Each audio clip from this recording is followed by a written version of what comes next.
Welcome to the Two Marketing Moms podcast. Two women with 50 years plus of marketing Integrity experience. and culture are extremely important. You can still say, I don't know. Stop multitasking and be present in the Moms moment. have balls, big time. Welcome to the Two Marketing Moms podcast. We are two women with more than 50 years of marketing and advertising experience between us, and we want to talk about the struggles, the fails, and the wins that we experienced while building our careers, being a boss, juggling work and a home life, and arguably the hardest and yet most fulfilling job, being a mom. This podcast was created for marketing and advertising professionals, especially the up-and-coming marketing stars of the future. We hope these tips, tricks, and advice will help you navigate work and life and get ahead. I'm Kelly Callahan Poe from the Two Marketing Moms podcast. Today we're having our 36th episode, and the episode is called Workplace Mental Health, Creating a Culture of Support, with two special guests, Taylor Adams and Khendra Lucas from Mental Health America. Welcome, Taylor, and welcome, Khendra. Thank you so much for having us. Thank you. Thank you. We're so happy to have you and so happy to learn from you guys about mental health. Can you tell us a little bit about Mental Health America and what led you to the organization and what work you do now? Yeah, sure. I'll start. So for anyone who's not familiar with Mental Health America, we are a national advocacy nonprofit that promotes a B4 stage 4 philosophy. So basically, we want to address mental health conditions and their symptoms and provide support as soon as they manifest. And we are a national office based in DC, but some of the staff, like myself, work remotely. And speaking of myself, I am Khendra Lucas, a research associate at the Mental Health America, and I'm based out of Memphis, Tennessee. So I help to manage the operations for the Center for Research and Innovation, manage data from our screening program, which I'll talk a little bit about later, and help to create content for resources after a screening, which I'll also talk a little bit more about. But prior to MHA, I majored in biomedical sciences and psych, and I did that in the hopes of becoming a doctor, which, as we can see, that didn't work out. Around my senior year of college, I decided that that wasn't the career path I wanted to take. And so I ended up going straight into the nonprofit sector. I was just really interested in systemic issues and how they're affecting everyday lives. And so I got involved in some really rewarding work, doing health screenings for low-income families, doing free income tax prep. I ended up running a free tax initiative, which was just way off from my degree. And I love taxes. People call me the tax lady now. And I ended up doing a countywide tax project. And while that work was fulfilling, and I loved it, it just wasn't exactly what I wanted to do. So one day I was scrolling on LinkedIn, just looking at opportunities, and Mental Health America popped up, and it just really attracted me based on that B4 stage 4 philosophy. I was really interested in their interest in prevention, especially with youth. Their prioritizing of lived experience, and just the fact that I was able to channel all of my professional experiences into one position.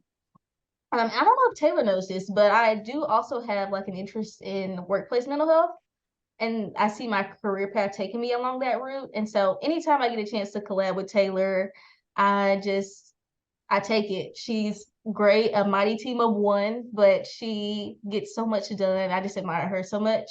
But I don't want to talk too much about her because she can do that. Nice team. I'll let her talk more about what she does, but she's amazing. Oh, thank you. Actually, the most surprising thing was learning that you are into taxes. It could be super helpful with that. So I'm gonna keep that in mind. We're all going to be calling you now. Yeah, I shouldn't advertise that. Yeah, so my name is Taylor Adams. I work as the Director of Workplace Mental Health at Mental Health America. I guess try to convince organizations why mental health is so important to think about and prioritize what are the right types of policies, programs, or interventions that they should be looking at to actually improve worker mental health outcomes. I did not ever expect to get into this type of work. I've been with MHA for 6 years now, but I've been working specifically on workplace mental health for three or four.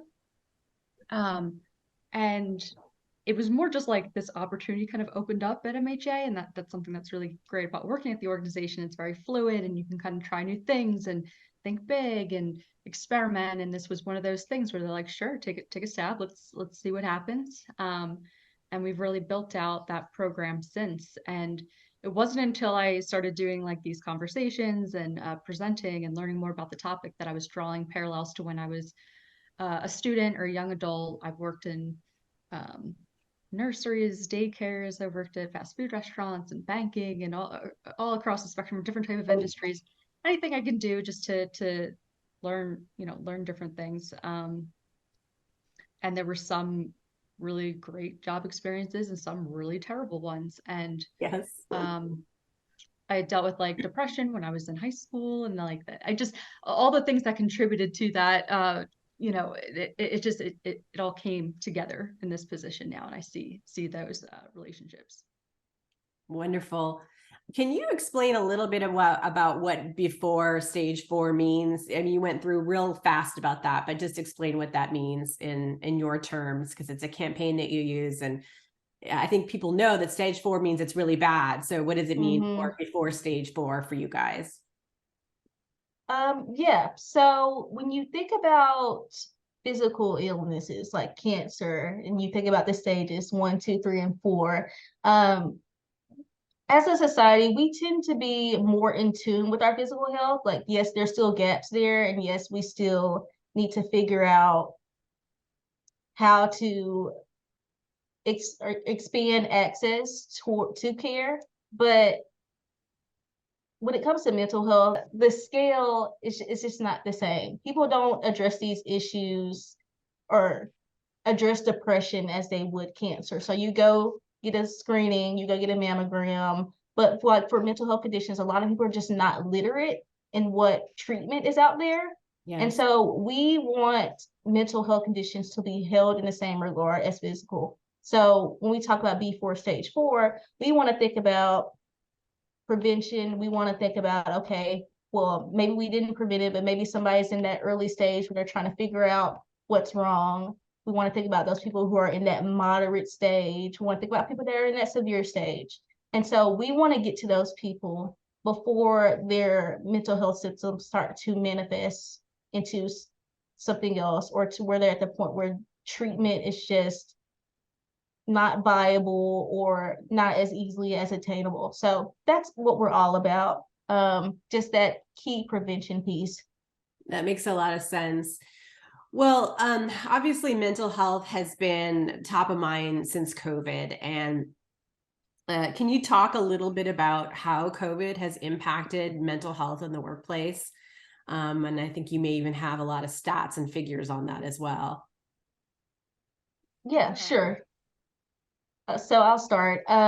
So every year, the research team releases a report called The State of Mental Health in America. And it's exactly what you think. We take data from every single state in DC and look at the prevalence of mental health conditions. And we found a lot of key things from this data. For example, 1 in 5 adults in America are experiencing mental health condition, and most of them are not receiving treatment. 2/3 of our youth with severe depression aren't getting treatment. And probably the most disheartening stat from that report is that the ratio of individuals who are seeking treatment to the number of mental health providers is 350 to 1. So that means for every 350 individuals that need treatment, there's only 1 mental health provider that can help them, which just really exposes that gap. And so I love the State of Mental Health in America report. It's very long, so I don't want to get too much into it. But another thing I like about the work that we do with MHA screening is that it provides a little bit more context, because there's a little bit more to the story. So yeah, we're able to see who has a mental health condition, but we might be losing sight at who might have not gotten diagnosed yet, or who's just not in the system, or those people who just aren't reflected in those numbers. So people who come to our site, they are what we call help seeking, And so they're generally experiencing symptoms of some condition. They might not have a lot of mental health literacy. They probably haven't gotten diagnosed yet. And so these people come to our site, they voluntarily take the screening to try to get some answers and look for resources. And at a staggering about 75% of people who come to our site and take any screen score at risk for a condition. And so we've been able to not only provide that resource for them and give them a stepping stone, but also channel that information into valuable resources. And since 2014, we've been servicing over 19 million people, which is just wild to think about. But touching on COVID, that's really kind of inflated our numbers. If you think about it, you know, when the pandemic first started, everybody was quarantined, everybody was isolated. All you can do is just sit there and you're kind of just more aware of your thoughts. You're more aware of your brain. And so a lot of people are going on Google saying, I'm very, very sad, or I'm very, very lonely. What's going on with me? And so we definitely saw a rise in depression screens, exponential rise in anxiety, bipolar screens. And that trend has kind of stayed throughout the pandemic. More interestingly, as we're kind of adjusting to this new normal, we've started to see a little bit more interest in ADHD, and it's quickly become one of our more popular screens. And so now we're starting to see that our priorities and our thoughts are kind of shifting from I'm lonely to, okay, I've just been stuck in the house and now I have to go out into society and be productive. I can't pay attention. I can't stay on task. So that's been interesting to see. And another interesting stat I want to bring up, because I don't want to take up all the time because I know Taylor's just waiting. But she will let me talk all day. She will let me talk all day. But we also asked our screeners, what are your top 3 main concerns that are affecting your mental health? And for a while, loneliness and isolation was number 1. Of course, it makes sense. We're stuck in the house. We can't talk to people. However, in this past year, we're also starting to see a shift where people are now more focused on their body image or their sense of self and their relationship dynamics. So again, we're getting back outside and we're being a little bit more productive now and we're adjusting, but there's just been some semi-permanent or permanent damage that has just affected the way we view ourselves and the way we interact with people. And so while things are starting to slow down and stagnate, that mental health crisis is still dire. We're trying to think more about how, you know, just being around tech all the time, we're overstimulated. We're not able to, like I said, focus or keep our attention as much. We were stuck with ourselves the entire pandemic. So now all we can do is just sit there and analyze ourselves. And now our self-esteem has been affected and we can't interact as much as we want to or as well as we wanted to before the pandemic. And even though school and work problems was not the number 1 issue, it was in the top 5. And there are a lot of people still reporting issues with school or work, especially youth. And so that might be a reflection of personal issues trickling into school or work. It might also just be a reflection of work stress, which I'm sure Taylor might have a little bit more insight on because I'm not well versed. So if you'd like to go, Taylor. Well, I just wanted to pop up on the screen for those that are watching on YouTube what the mental health tests look like, the screeners that you mentioned look like, because there are so many of them. How many of them are there? 15, 12? So there are 11 clinically validated screens, 2 Spanish screens, and then 1 survey, that self-injury survey, which is not clinically validated. And your number 1 screener is the depression test. Is that Yes. correct? Yep. And so when someone takes the depression test, what happens when they get the results? So they'll either get a result that says like mild depression, moderate, severe, and then we'll kind of try to provide links to resources after that. So not just giving them a result and then just be like, oh, okay, you're done. But and I could talk more about our content later, but we have resources like articles, crisis centers, peer support lines that we try to provide to people just so that they can have a next step after screening and aren't just stuck with that information. So the mental health tests, all these screeners that we're talking about for a variety of mental health issues, they're free, correct? They are absolutely free. Yep. Wonderful. Okay. Taylor, what are your thoughts? Yeah, I I don't have as many interesting stats as Kendra. I will just say that, but just to add a little bit more framing around the specifically the workplace, I mean, mental health issues, mental health conditions have always existed in a workplace context. It felt like there was a bit of a silver lining where the pandemic brought that to the forefront, really made it a priority for employers. Um, but it was definitely like, Kendra was saying, a time where people were reevaluating life priorities. And for most, that's not going to be work being your number one. So I think it was like the peak of the pandemic. It's like 4.4 million people had resigned from their jobs because of all these life changes and shifts and adapting and pivots that people had to do. And we saw from our own work health survey that 78% of workers report, that stress was affecting their mental health, that this was leading to bigger mental health concerns like burnout, but even depression, anxiety, and other conditions.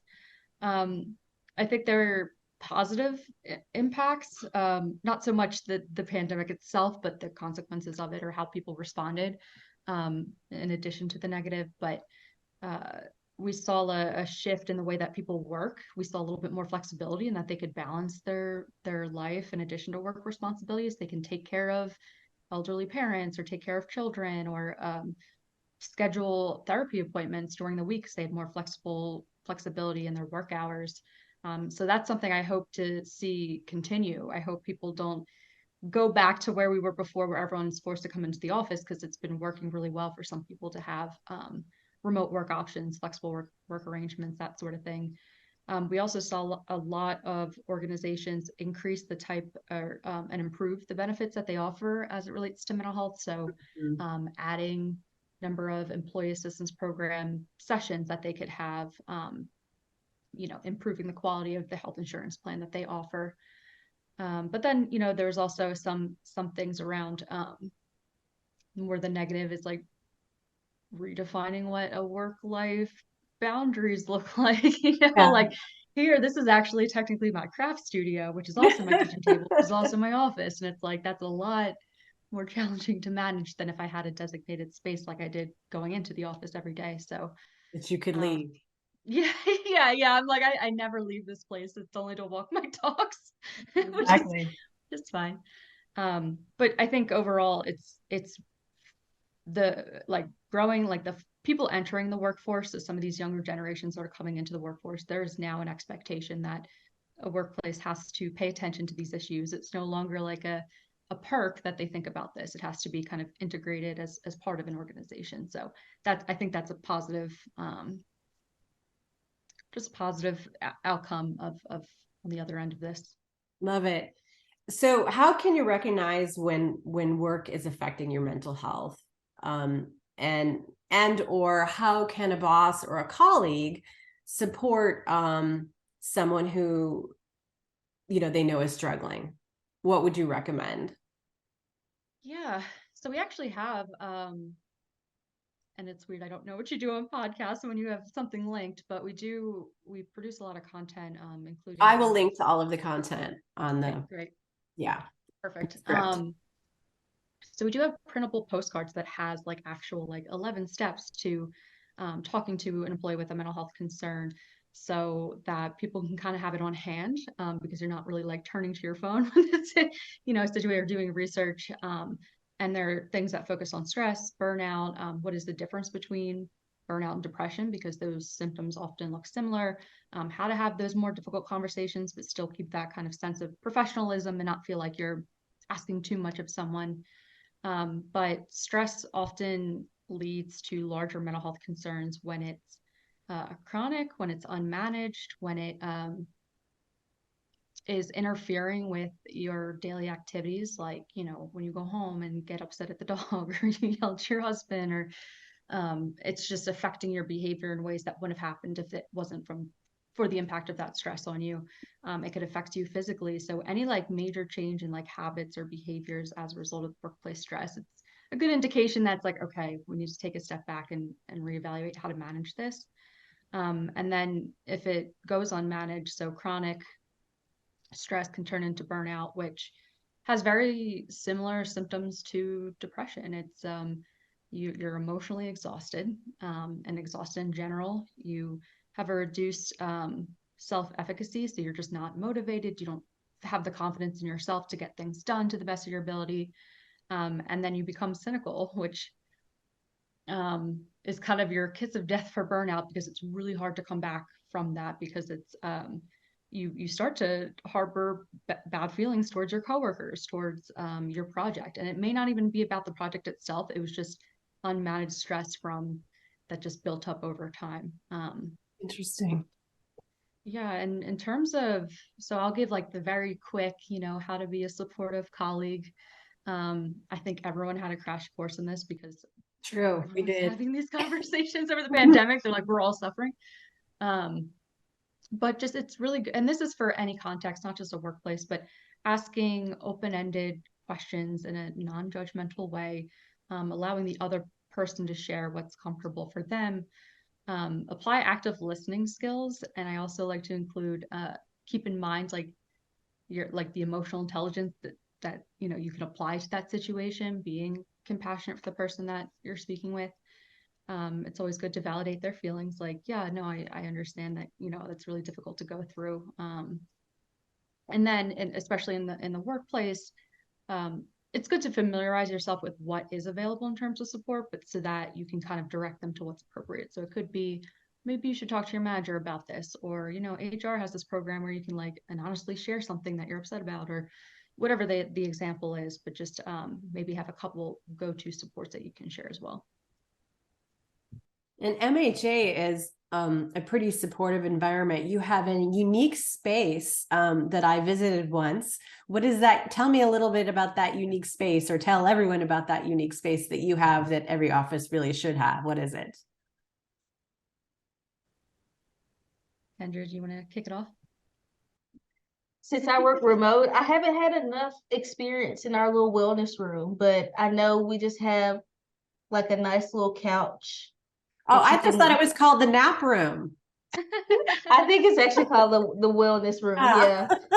You go in, yeah, you go in, close the door, lay down and nap.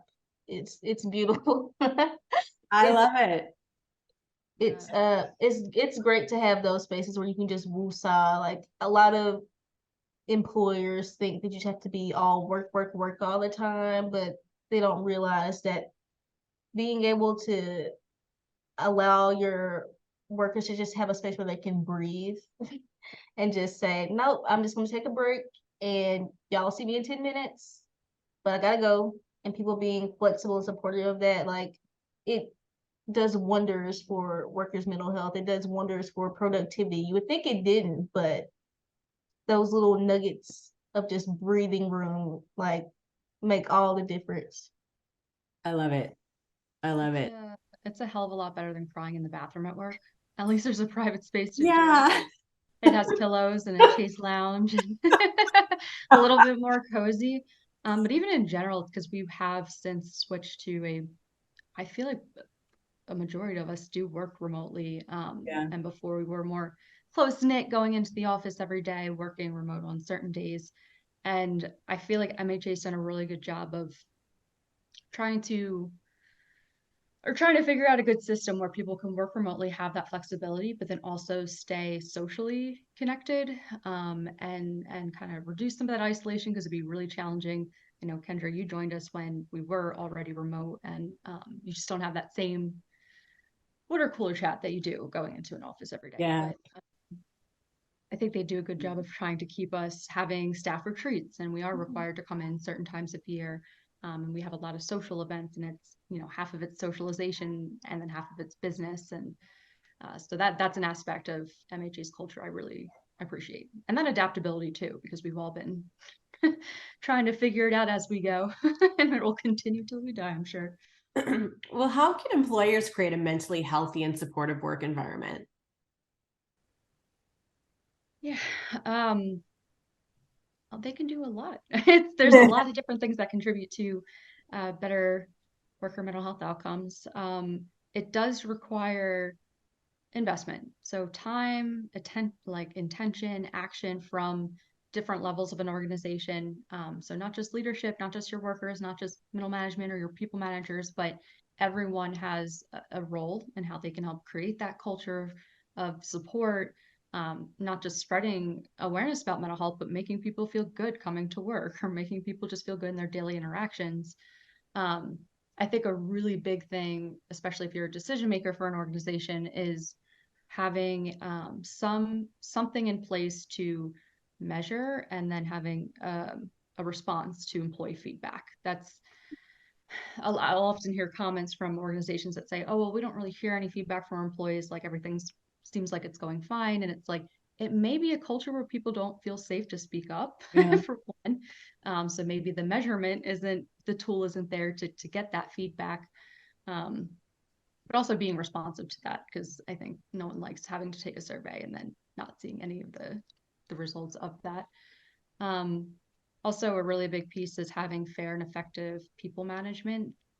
We see that usually when people go up in their careers or they're promoted and they take on more responsibility, they'll take on a team or they'll take on hiring people. And without that like extra support or training around like managing people is a very different skill set than maybe your previous job, but the work that you did as a program manager, for example.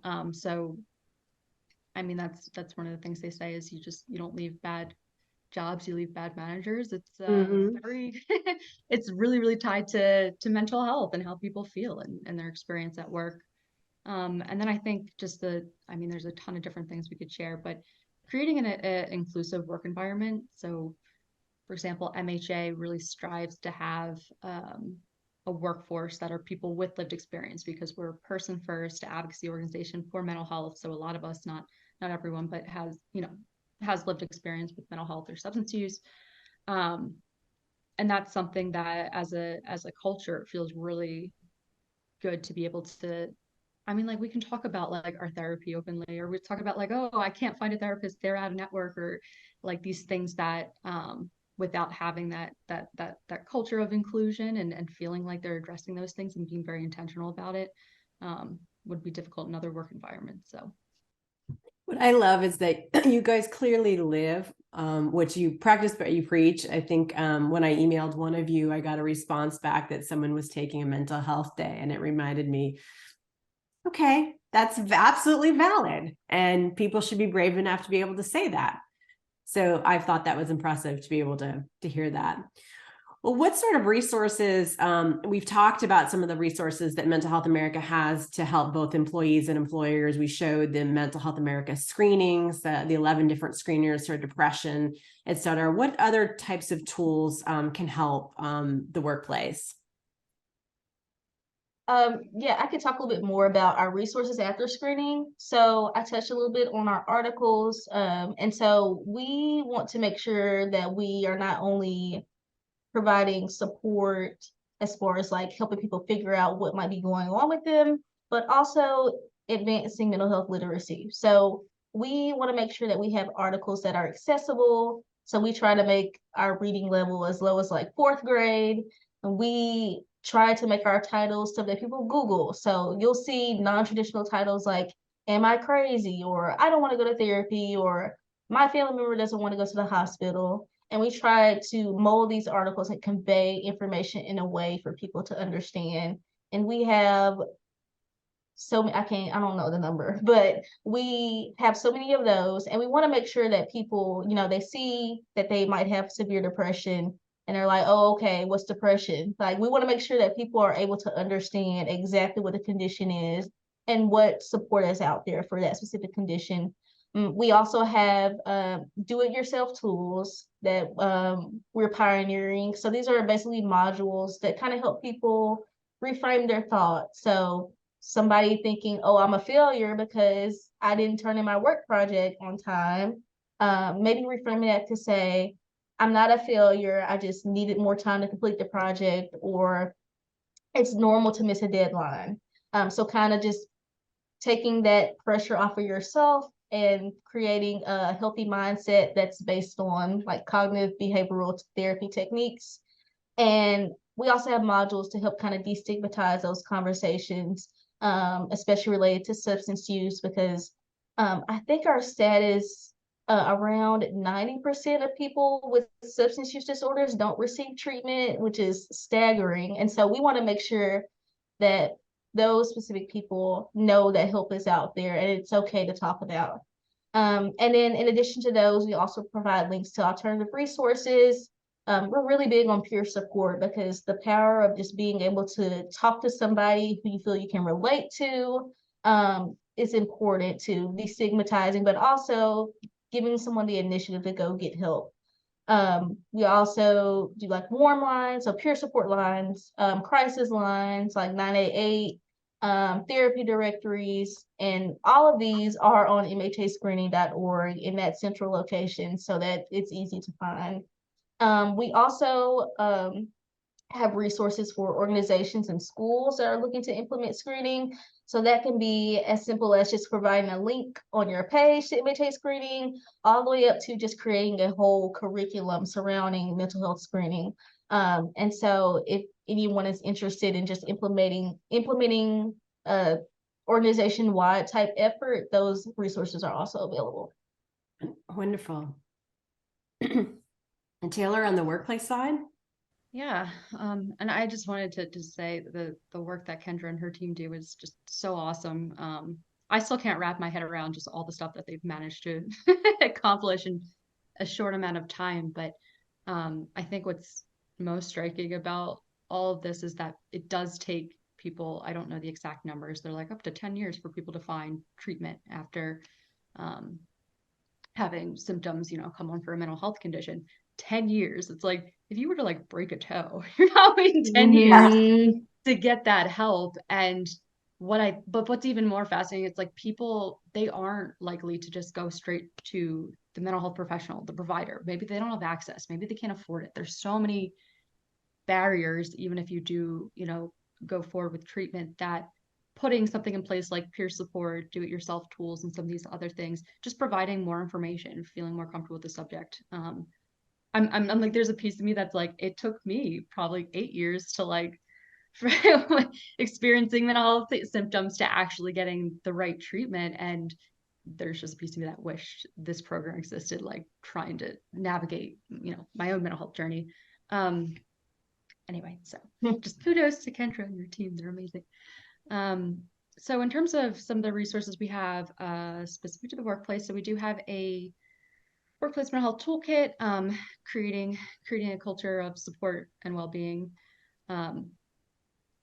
This has it's I realized after the fact and some of the feedback we've gotten that there was so much content in there that people have actually broken it up and done like monthly campaigns using the information, which is a good problem to have. But there's resources for executive leadership, for your people managers, human resources, workers who are mental health advocates within their workplace, those champions, ambassadors, everything from how do we create that supportive workplace culture, to tips to planning a wellness event, to those printable things I mentioned earlier with tips on talking to someone with a mental health concern. And then the other thing that we do, so we primarily had been working in research before I came into this role. So we have a decade or so of that under our belt. And we started taking what we learned from that and creating a framework for what's a mentally healthy workplace look like, what actually drives good mental health outcomes. So we developed, we call it Bell Seal for Workplace Mental Health, which it's an employer recognition program, but it's also parts, some of the folks that we work with have called it a workplace policy audit, which anytime I hear the word audit, I'm like, ew.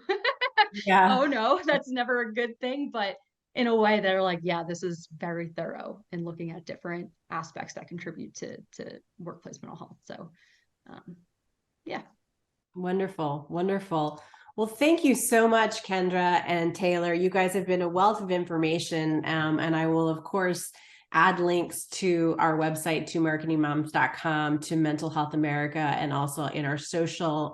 We're going to be showing all of these resources in our social media when we promote this podcast. So I really appreciate you taking the time to talk to me about mental health in the workplace, and thanks for all of your guidance.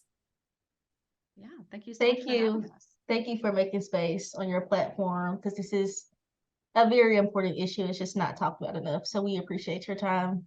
Of course.